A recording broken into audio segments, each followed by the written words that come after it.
Hey y'all. So me and my friend Jesse just watched Judas and the Black Messiah. So since I couldn't be able to film with him in my own room and he was busy, we ended up just doing it more in like our car and talking about the movie. So here it is. Okay, so we just saw, this is just our initial reaction of Judas and the Black Messiah.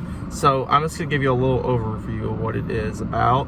It's a true story, true events, everything, and it's about the Black Panther Party, and it takes place in Illinois, I'm pretty sure, right? Chicago. Yeah, Chicago. And so what it is, it's like an FBI informant is apparently being paid a lot of money to go into the Black Panther Party and be able to just sort of work as a double agent.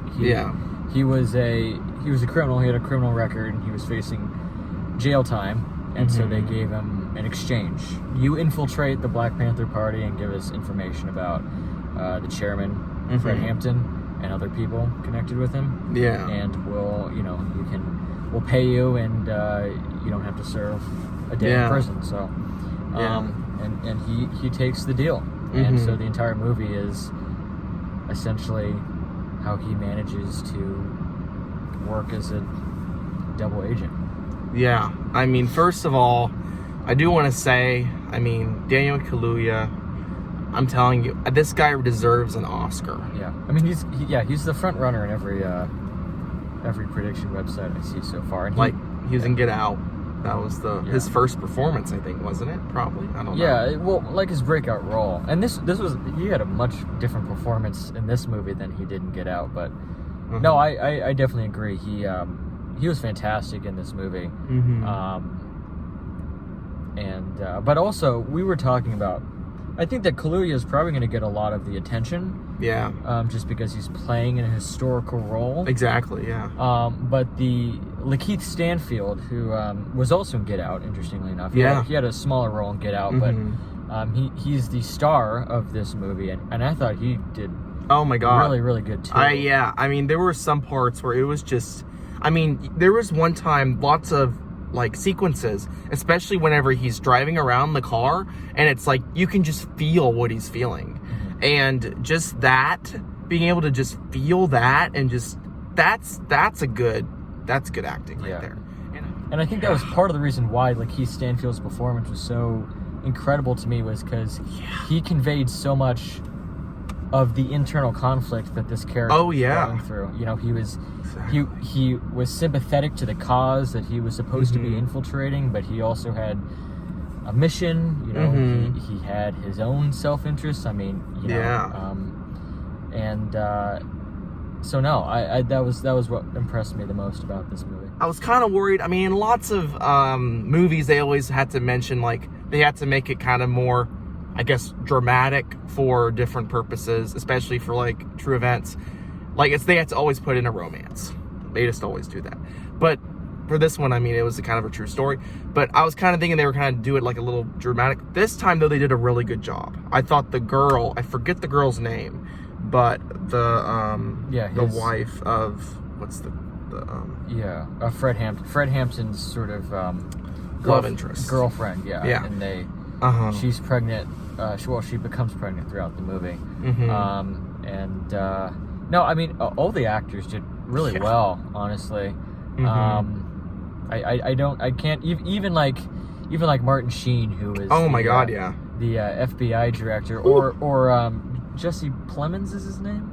I think whoever the actor who played Todd in Breaking Bad, he was also. He also did a very good job. He did. There was nobody in this film that I thought did a bad job. Yeah, I know. And also the thing is, it's like the entire movie was fast-paced, I felt. Because it's like, it didn't feel boring 1 second. It didn't ever feel like it was, I didn't ever really check the time ever. You know, it was like always fast-paced, always going, always with it. And I was never bored in this whole movie. And we were talking about after this movie, the entire thing is intense from like the first minute all the way to the last minute. It really does not let up. And I think a lot of that is due to the directing, due to the acting, due to the editing specifically. like you were talking about, the pacing. Yeah. I thought there were many sequences that I thought were just very well edited in terms of how information was unfolded over a period of time. Yeah. But yeah, it was super intense. There was never a moment where I could take a deep breath, you know. Yeah. Yeah. I mean, if I had to give this a rating, I would give it an 8.5 out of 10. I mean, that is pretty big. But like, for me, I don't give movies that are like a 9 or a 10 unless they because to me, it was pretty good. But I wouldn't say it's amazing, but it's pretty good. It's a pretty good movie. I definitely recommend seeing it in theaters or it is on HBO Max. That's also the other alternative. Yeah. So. Yeah, I would give it a slightly lower rating, Really? an 8 out of 10. That's still pretty high. Yeah, it's not. For me, I really enjoyed. I guess the main positives for me would be the editing specifically. Yeah. There's one sequence in particular. I'm not going to give away too much, but there's a scene around the middle of the movie, the "I'm a Revolutionary" scene, Oh my god. that I think was Yeah. I think was the most intense scene of the movie for me, actually. Just in how it was edited and the very subtle shots that the director, I think Shaka King, I think is his name, that he decided to do, and how he unfolded information, I thought was very well done. I would say my biggest con with this movie is that some of the supporting characters are not as well fleshed out as I would that I is would have true. liked them to be. Her, for example, the main love interest, I do think that she became more of a developed figure as the movie went on, but sure. I couldn't quite understand her. She did sort of seem a little bit too condensed in that love interest role. Yeah, I for kind of most feel of the movie. Yeah, I feel the same way. And I thought whenever she was on screen, her and Daniel Kaluuya had good chemistry together, and they were convincing. And I thought she had some good lines, especially her poem. Yeah. Oh man, that was. But I didn't. I wanted more out of her. Yeah, I felt the same way too. You know, and you know, I also just another quick thing, and this is getting a little nitpicky, but just in the beginning, I also feel like things were a little bit too rushed in. And normally I'm not a guy who likes a whole lot of exposition, but I just felt like they kind of dumped the setup a little bit too much on us all at once.